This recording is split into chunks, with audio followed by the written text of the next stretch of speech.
Ramesh Chandra Sahu vice chairman बोलोड block.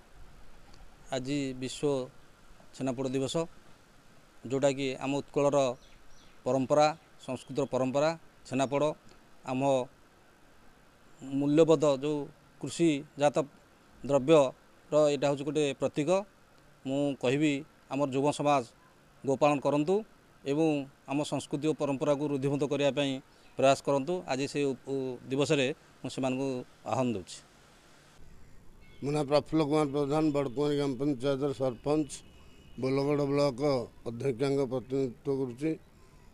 आज विश्वर जो पोड़ दिवस ये दिवस मोर समस्त बोलगड़ बेगुनिया और सारा ओडावासी को अशेष अशेष धन्यवाद। जहाँ ये दिवस टी मनुष्यर सबुठ बड़ तेणु आम जिते जहाँ हेले भी आम मानकर जो स्नेह श्रद्धा आदर समस्त पाखे रहू और आज दिन ईश्वर करूँ समस्त मंगल कामना करुच्ची।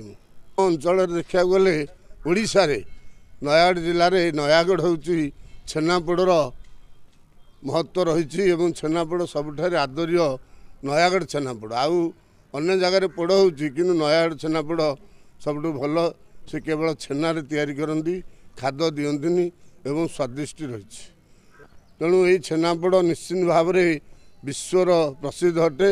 नयागढ़ जिले में छेनापोड़ होती सबुठ बड़ प्रसिद्ध एवं युवपीढ़ी मैंने जाना दरकार आमर जो छेना ये उत्पादन होती अधिकार अधिका छेनापी गाई रखी चाष करवा एवं युवपीढ़ी से आगे आसिले बोधे निश्चित भाव में सारा पृथ्वी भल होता।